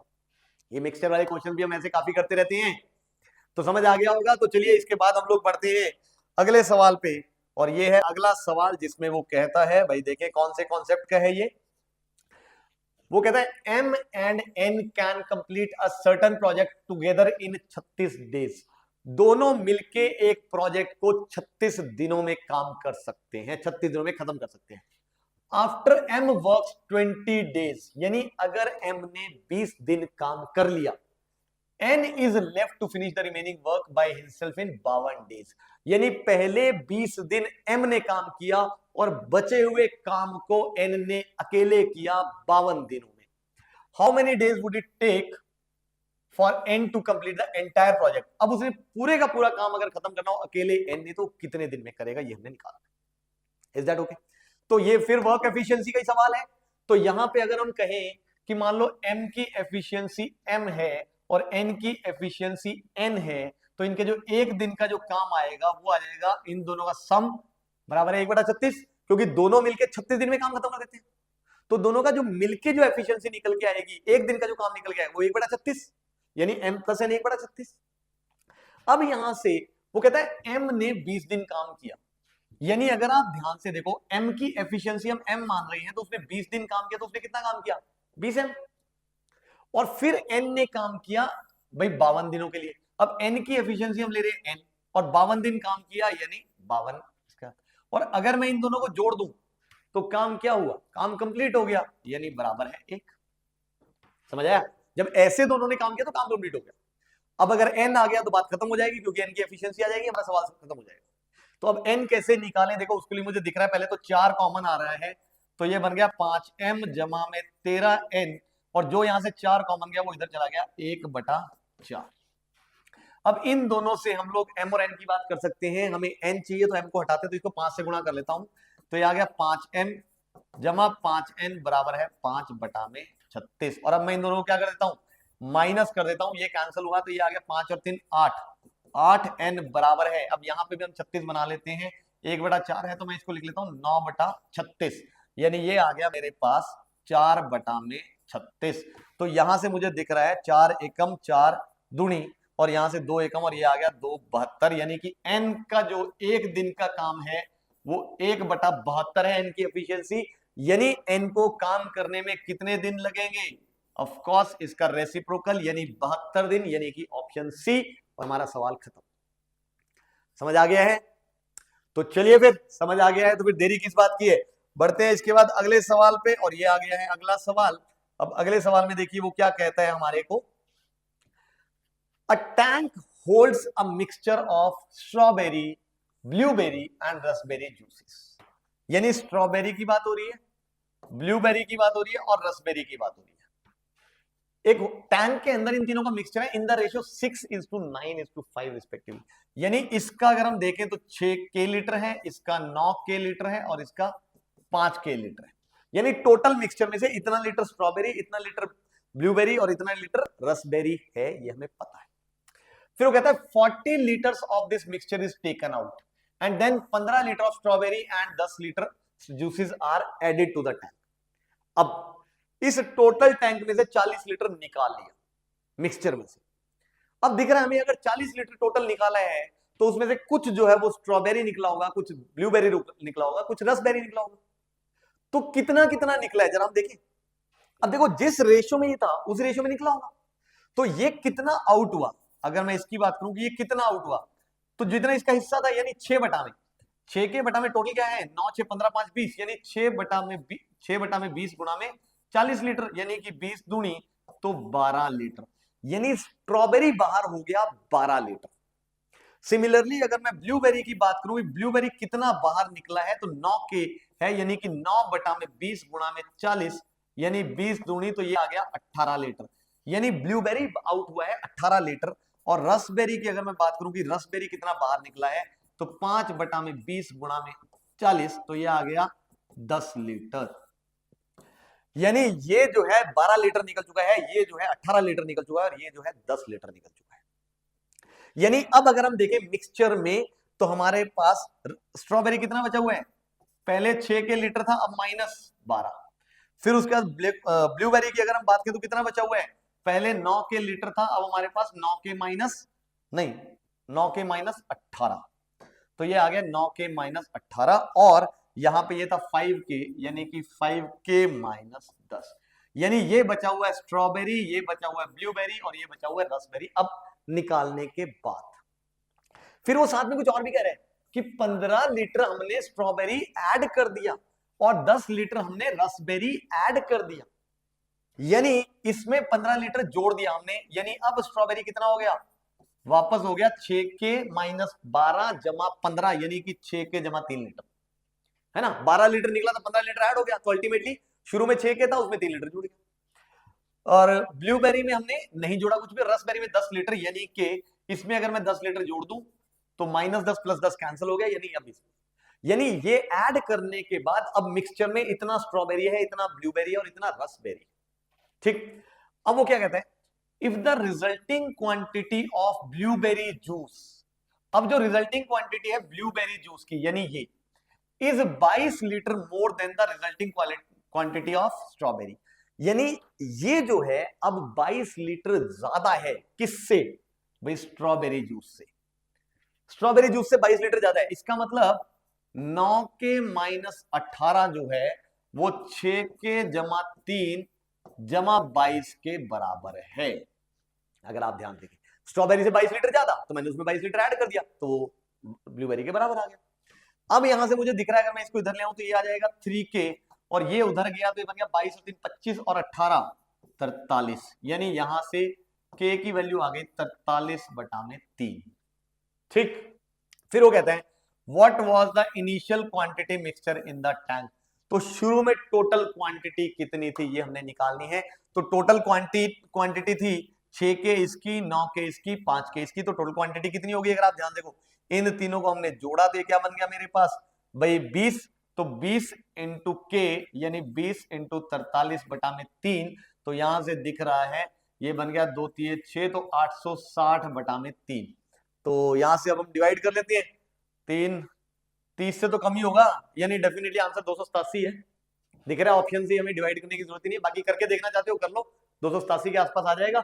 वैसे भी उसने बोला अप्रोक्सीमेट, तो मेरे ख्याल से अप्रोक्सीमेट आंसर यही निकल के आएगा, आपको समझ आ गया होगा।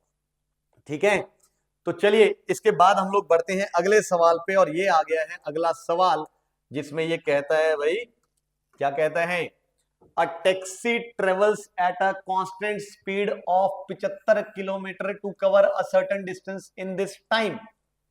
एक टैक्सी चली इस स्पीड के साथ इतना डिस्टेंस कवर, नहीं इतने टाइम के लिए, यानी अगर मैं डिस्टेंस देखूं, यूज हो सकता है मैं डिस्टेंस निकाल सकता हूं, डिस्टेंस आ जाएगा स्पीड गुणा में टाइम, टाइम कितना लगा 3 घंटे 12 मिनट, यानी 3 जमा में 12/60 है ना, 12 मिनट मतलब 12/60 घंटे, यानी कि भाई ये आ जाएगा मेरे पास 4 तिये और 4 15 और 1/5, यानी कि 5 तिये 15 और 1 16/5, यानी उसको घंटे लगे 16/5, तो ये आ गया 5 को किया 5 15 तो 240 किलोमीटर, यानी जो उसने सफर कवर किया, जो डिस्टेंस कवर किया वो था 240 किलोमीटर का इतनी देर में। फिर वो कहता है the road construction increases the time taken by 24 minute. Road बीच में टूटी फूटी थी भाई, हिंदुस्तान है, मिल सकती है कहीं ना कहीं, तो रोड कंस्ट्रक्शन का काम चल रहा था, उसकी वजह से उसको 24 मिनट और ज्यादा लग गए। तो 24 मिनट ज्यादा लगे, by what percentage taxis average speed decrease, तो उसकी एवरेज स्पीड डिक्रीज कितने परसेंट हो गई ये हमने निकाला। देखो इनिशियल स्पीड हमारे पास है, अगर मैं फाइनल स्पीड निकालूं बात बन जाएगी। अब फाइनल स्पीड अगर मैं निकालूं तो ध्यान से देखो क्या आएगी, डिस्टेंस बटा में टाइम।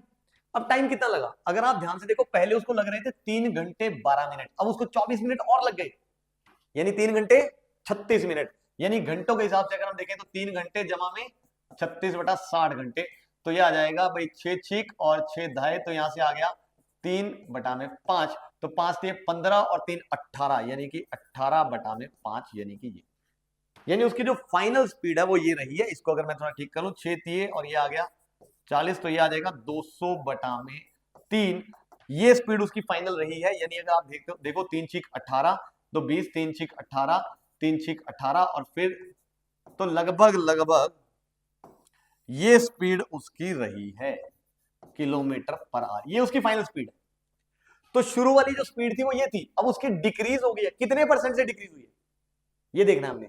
तो जितना चेंज आया, अब चेंज कितना है ध्यान से देखो, 75 में से अगर मैं इसको माइनस करूं, 75 में से अगर मैं 67 माइनस करूं तो 8, तो ये आ गया 8.33, यानी 8.33 जो है वो किलोमीटर पर आवर कम हो गई स्पीड। बट मुझे क्या निकालना है उसका भाई, परसेंटेज। तो परसेंटेज कैसे निकलेंगे, दिस बटा में इनिशियल, इज दैट ओके। और ऑफ कोर्स गुणा में क्या आ जाएगा मेरे पास 100, तो यहां से ये हट गया और ये आ गया बटा में 100, तो ये हुई कटम कटाई। अब 75 को करना है, देखिए अगर हम ध्यान से तो 75 ढाई 10 तो नहीं हो सकता, 75 को अगर मैं 11 से करूं, देखें जरा 75 को अगर मैं 11 से करूं, 11 5 55, 5 11 7 77, 5 82, 825, यानी लगभग 11 के परसेंट के आसपास, तो यानी 11.11 यही आंसर होना चाहिए। यही हमारा क्वेश्चन खत्म हो गया है।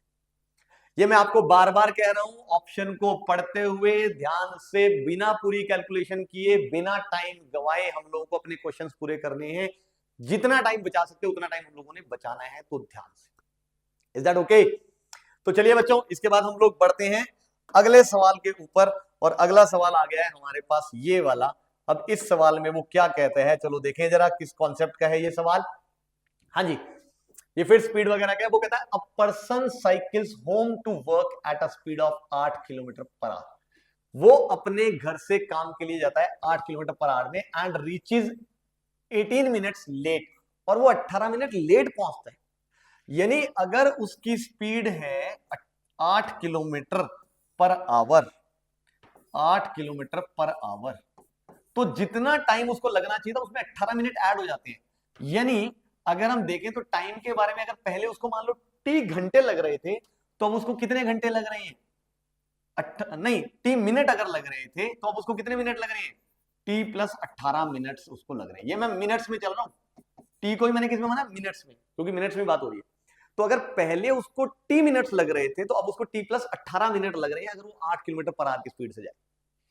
फिर वो कहता है if he increases speed to 12 kilometre, यानी अब अगर वो अपनी स्पीड को बढ़ा के 12 किलोमीटर पर आवर कर दे, तो ही रीचेज 6 मिनट्स अर्ली, अब वो 6 मिनट जल्दी पहुंच रहे हैं, यानी उसको जो टाइम t मिनट्स लग रहा था उसमें से 6 मिनट कम लग रहे हैं, तो ये उसको टाइम लग रहा है। Is that okay? यानी इस स्पीड से चला तो इतना टाइम, इस स्पीड से लगा तो इतना time. What is the distance from home to work? तो डिस्टेंस कितना है ये हम लोगों ने निकालना है। तो डिस्टेंस हमें पता है, वो होता है स्पीड इंटू टाइम। तो अगर टाइम पता लग जाए, स्पीड पता है, आ जाएगा आंसर। अब टाइम निकालने के लिए देखो, जब उसने यहां से कवर किया डिस्टेंस और यहां से कवर किया, दोनों केसेस में डिस्टेंस तो सेम ही कवर किया। तो यहां से अगर मैं तुम्हें डिस्टेंस कहूं तो कितना आया उसका, स्पीड गुणा में टाइम, और टाइम कितना है t जमा 18 मिनट, तो बटा 60, क्योंकि किलोमीटर पर आवर पे चल रहे हैं ना हम लोग, ये ध्यान से ये सेम रखना है। और यहां से भी जो डिस्टेंस कवर किया 12 गुणा में t माइनस में 6 बटा में 60, यहां से उसने इतना कवर अप किया है। Is that okay? और ये दोनों डिस्टेंसेस क्या है, सेम ही है। तो यहां से ध्यान से देखो, t आ जाएगा और t आ जाएगा तो हमारा सवाल सॉल्व हो जाएगा। देखिए 60 से 60 कटा, यहाँ पे 4 दूनी और ये आ गया 4 तिये, तो ये आ गया 2t जमा में 36 बराबर है 3t माइनस में 18। तो अगर मैं इस 2t को उधर ले जाऊं तो 3t माइनस t और बराबर इस माइनस 18 को इधर ले आऊं तो क्या आ गया 54, यानी कि उसको 54 मिनट्स लग रहे हैं, 54 मिनट उसको लग रहे हैं पहुंचने में। तो जो स्पीड है उसकी ये है और जो टाइम है उसका 54 मिनट है, तो यानी जो डिस्टेंस है हमारे पास, वो डिस्टेंस कितना हो गया, स्पीड गुणा में t जमा 18, यानी कि 54 जमा में 18, 54 जमा 18 मतलब कि 72 मिनट, 72 मिनट मतलब कि 1 घंटा जमा 12 मिनट, यानी 1 जमा में 12 बटा में 100। Is that okay? 72 मिनट का यही मतलब, या हम ऐसे भी कह सकते हैं 72 मिनट का मतलब क्या हुआ, नहीं 100 मैंने गलती दिया, सॉरी 60 आना था। 72 मिनट का मतलब कितने घंटे भाई उसको, 72 बटा में 60। Is that okay? तो यहां से दिख रहा है भाई 12 छिक 72, 12 5 60, तो 8 छिक 48, तो 48 बटा में 5, यानी कि 5 नीम 45 और 3 30, तो 9.6, यानी आंसर है 9.6 किलोमीटर। और यहां पे हमारा जो सवाल है वो गया खत्म। स्पीड डिस्टेंस टाइम का रिलेशनशिप हमें पता होता है, उसी पे ही हमारा सवाल है। तो चलिए फिर क्वेश्चन समझ आ गया है तो बढ़ते हैं हम इसके बाद, समझ आ गया है तो बढ़ते हैं हम इसके बाद अगले सवाल पे। हाँ जी कैंडिडेट्स, ये आ गया है अगला सवाल। क्या कहता है वो, the cost of fencing a circular garden at this rate is this. एक सर्कुलर गार्डन की बात हो रही है, उसकी फेंसिंग करनी है, यानी ऐसे यहां पे फेंसिंग करनी है, ठीक है ना, बाहर के जानवरों से बचने के लिए उसने फेंसिंग कर दी, और इसका जो कॉस्ट है वो ये है, और जो टोटल पैसा लगा इसकी फेंसिंग करने में वो इतना पैसा लगा। Find the radius of the garden. अब गार्डन का रेडियस कैसे निकालें? अगर आप ध्यान से देखो, टोटल पैसे लगे 6786 इसकी फेंसिंग करने में, और 1 मीटर का जो रेट था वो था 180 रुपए, यानी अगर मैं इसको इससे डिवाइड कर दूं तो टोटल मीटर्स आ जाएगा कि कितनी फेंसिंग करी है। और ये टोटल मीटर्स जो है जितनी फेंसिंग हुई है, this is nothing but circumference of the circle, और सर्कल का सर्कमफ्रेंस क्या होता है 2 पाई आर, यानी 2 पाई आर बराबर है इसके। तो यहां से मुझे दिख रहा है 2 पाई को नीचे ले जाओ तो 2 गुणा में पाई, यानी कि 22 बटा में 7, ये 7 आ गया ऊपर। तो यहां से अब मैं देख सकता हूं, इसको थोड़ा सिंप्लीफाई करना है, करके आंसर ही निकालना है यार सीधा। 2 एकम और यहाँ पे आ गया 2 तिये 6, 2 तिये 6, 1 18, 2 नीम 18, 2 तिये 6। उसके बाद और किससे कटम कटाई हो रही है, हो ही नहीं रही मेरे ख्याल से, है ना, 3 से हो रही है। तो 3 6 18, 3 60, और ये आ गया 1 1 3 1। उसके अलावा और किससे हो रही है, 11 से नहीं हो रही, और किससे हो रही है क्या, मुझे तो लग नहीं रहा। तो बहुत गंदी सी कैलकुलेशन है, 7 एकम 7, उसके बाद 7 तिये 21, और 7 एकम 7 और 2 9, और 7 एकम 7, और बटा में ये आ गया 6 दूनी 12, 6 दूनी 12 और 1 13। तो लगभग लगभग ये आ चुका है। तो अब 1320 को अगर हम करें, 1300 को अगर हम करें, 13 5 65, 13 6 78, तो 1320 को लगभग हम लोग 6 से गुणा करके देखेंगे ना, तो 6 दूनी 12, 6 तिये 18, 1 19, और 6 कम 6 और 1 7। तो ये लगभग लगभग आ रहा है अप्रोक्सीमेटली 6 मीटर के आसपास, यानी कि आंसर आ गया ऑप्शन ए। फिर से मैं कहूंगा, अंदाजे से आंसर निकाल डाला कैलकुलेशन करके, डिवाइड करना, अंदाजे से डिवाइड लेना आपने, जब ऐसे करोगे तो आपका टाइम बचेगा, और टाइम आपने बचाना है ध्यान से। Is that okay? तो चलिए इसके बाद हम लोग बढ़ते हैं अगले सवाल पे। ये आ गया है अगला सवाल, जिसमें वो कहता है कि भाई इस बार a circular medallion of radius 28 centimetre is fitted perfectly inside a square box. यानी एक स्क्वायर बॉक्स की बात हो रही है और इसमें हमने एक ऐसे सर्कुलर मिडिलियन हमने फिक्स कर चुका है परफेक्टली ऐसे मतलब ये वाली चीज, ठीक है। Find the area of unused square space. Unused का मतलब ये जो स्पेस है, ये जो अनयूज्ड है, मुझे इसका एरिया निकालना है अराउंड द सर्कल। अब ये बचा हुआ एरिया मेरे ख्याल से आप सबको नजर आ रहा है, क्या आएगा मेरे पास, एरिया ऑफ स्क्वायर, है ना, इस स्क्वायर का area minus area of circle, यही आएगा हमारा आंसर। अब एरिया ऑफ स्क्वायर अगर हम देखें, स्क्वायर का एरिया हमें पता है उसकी साइड का स्क्वायर, साइड उसकी ये वाली लेंथ, ये लेंथ और ये लेंथ सेम है ना, और ये अगर आप ध्यान से देखो तो क्या है, डायमीटर ऑफ दिस सर्कल, यानी इसका डबल, यानी 56, यानी 56 गुणा में 56 माइनस सर्कल का एरिया पाई आर स्क्वायर, यानी कि 28 गुणा में 28।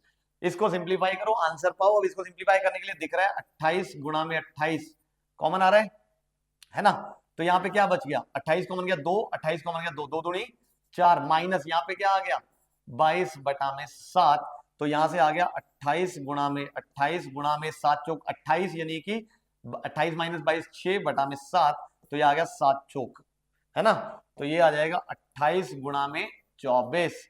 तो ये यहां से दिख रहा है भाई 24 8 24 को 10 से करेंगे 240, 240 में से 48 गए 192, यानी कि 2 और 19, उसका 24 दूनी 48, 48 और 20 58, 68, 68 में से एक गया 67, यानी कि 672 सेंटीमीटर स्क्वायर, यानी ऑप्शन ए आ गया है। छोटी सी कैलकुलेशन थी, मेरे ख्याल से आप लोगों ने कर ली होगी। तो चलिए फिर इसके बाद हम लोग बढ़ते हैं अगले सवाल पे, और ये आ गया है अगला सवाल, जिसमें वो कहता है कि भाई क्या करना है हमने, a circular wall clock has a radius 28 centimetre, एक घड़ी की बात हो रही है जिसका जो रेडियस है वो 28 सेंटीमीटर है। Calculate the distance covered by the tip of the hour hand in 9 hours. 9 घंटे में आर हैंड ने कितना डिस्टेंस कवर किया, ये हमने निकालना है। It is assuming it is positioned at the edge of the clock face, ठीक है जी, use pi is equal to by बटा 7। चलो तो ना भी कहता तो हमने यही यूज करना था, है ना। तो चलिए अब यहां से अगर हम देखें तो आर हैंड के बारे में बात करेंगे। देखो हमें पता है कि distance covered by hour hand in 12 hours, 12 घंटे में ये कितना डिस्टेंस कवर करता है, सबसे पहले तो मुझे ये बताओ, बोलो। एक सर्कमफ्रेंस पूरी कर लेता है ये, यानी 2 पाई आर, बोलो मानते हो, जहां पे कि आर क्या है 28 है। इसका मतलब अगर मैं कहूं distance covered by hour hand in 1 hour, तो कितना आ गया, यूनिटरी मेथड 2 पाई आर, यानी कि 28 बटा में 12, ये आ गया। तो डिस्टेंस कवर्ड इन 9 आवर्स, तो 9 आवर्स में सीधा आ जाएगा, यूनिटरी मेथड लगा रहे हैं हम तो, 2 गुणा में 22 बटा में 7, और ऑफ कोर्स नीचे 12 भी है, और गुणा में 28, और गुणा में क्या हो जाएगा 9। अब इसको सिंप्लीफाई करो, आंसर पाओ, सवाल खत्म है।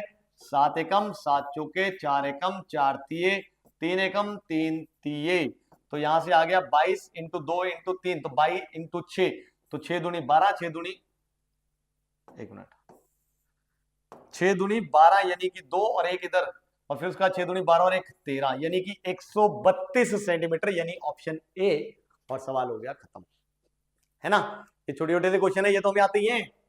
तो चलिए इसके बाद अगर हम नेक्स्ट क्वेश्चन पे चलें, ये आ गया अगला सवाल, जिसमें वो क्या कहता है भाई, देखो जरा ध्यान से, बड़ा मजेदार सवाल है, फिर से क्या मजेदार है यार। What is the slope of a line perpendicular to this line. अब इसके परपेंडिकुलर एक लाइन की स्लोप, इसकी स्लोप दिख रही है 5 है, तो इसके परपेंडिकुलर लाइन, इसको उल्टा कर दो, रेसिप्रोकल कर दो, और एक नेगेटिव साइन लगा दो, तो क्या आ जाएगा -1/5, और सवाल हो गया खत्म। Is that okay? तो चलिए इसके बाद हम लोग बढ़ते हैं अगले सवाल पे, और ये आ गया है अगला सवाल, क्या कहता है वो इस सवाल में, जरा देखें हम लोग भी। हाँ जी, वो कहता है m + 1/m की वैल्यू ये है, तो हमने वैल्यू निकालनी है इसकी। ये तो बहुत सारे बच्चों ने किया ही होता है, सबसे पहले स्क्वायर कर दो, तो m स्क्वायर जमा 1 बटा में m स्क्वायर जमा 2 बराबर है 36, है ना, दोनों तरफ स्क्वायरिंग करी, तो यहां से ये इधर गया तो क्या बन गया 36 - 2 34। अब हमें m की पावर 4 चाहिए, तो फिर से स्क्वायर कर दो, यानी m की पावर 4 + 1/m की पावर 4 जमा 2 बराबर है 34 का स्क्वायर। अब 34 का स्क्वायर आता है कि नहीं, निकाल लो, मुझे भी नहीं आता, कोई बात नहीं, वैसे हम कर सकते हैं 30 - 4 गुणा में 30 - 4, तो 900 जमा में 16 916 और जमा 12 और 12 24, तो 916 और 24 920 940, ये कैसे हो सकता है भाई? 30 जमा में 4 गुणा में 30 जमा में 4 है ना, 120 बिल्कुल ठीक। तो 40 बिल्कुल ठीक कर रहे थे हम। 900 जमा 16 यानी कि 916 और 4 थी 120 और 120 यानी कि 240, यानी कि 6 5 और 11 यानी 1156 और ये 2 उधर ले जाओ तो 1154, यानी आंसर आ गया ऑप्शन ए। और यहां पे हमारा जो सवाल है वो गया खत्म। समझ आ गया होगा मेरे ख्याल से। तो चलिए इसके बाद हम चलते हैं हमारे अगले सवाल पे, जो कि है हमारा आज के लेक्चर का आखिरी सवाल, आखिरी पड़ाव। अब क्या कहता है वो इस क्वेश्चन में, 4.5% ऑफ 600 का 4.5%, 4.5% का मतलब 4.5 बटा 100 गुणा में 600। और अब यहां से अगर मैं ये डेसिमल हटा दूं तो एक जीरो और आ जाएगा, यानी ये 2 0 से 2 0 गया। और वो भी दिख रहा है 5 नीम 5 दूनी, 2 एकम 2 तिये, तो 9 तिये 27। ये है आंसर, यहां पे क्वेश्चन हो गया है खत्म। समझ आया? तो ये लास्ट में बड़े छोटे छोटे से क्वेश्चन थे, मेरे ख्याल से आप सबको समझ आ गए होंगे कि हमने कैसे कैसे डिस्कशन करी है। तो चलिए मेरे बच्चों, ये था हमारा 15 सितंबर 2025 शिफ्ट 3 का पेपर। ये पेपर थोड़ा मुश्किल आया हुआ है। आप देखोगे, अभी मैंने तो देखा नहीं है कि वीडियो हमारी कितनी लंबी बनी है, मैंने काफी तेजी से डिस्कशन करी आज कंपैरेटिवली। तब भी अगर आप ध्यान देखो, हमें टाइम ज्यादा लगा है एज कंपेयर टू अभी तक जितने पेपर हमने किए हैं। यानी पेपर लेंथी भी आ सकता है, हमें ध्यान से करना पड़ेगा। Is that okay? तो चलिए इसी उम्मीद के साथ कि आपने आज के लेक्चर को बड़े अच्छे से लगाया हुआ, बड़ी अच्छे से आपको सारी चीजें समझ आई होगी। अब मैं आपसे विदा लेता हूं और मिलता हूं नेक्स्ट लेक्चर में, जहां हम लोग अगले दिन का एक और पेपर डिस्कस करेंगे। तो चलिए guys, see you all in the next lecture.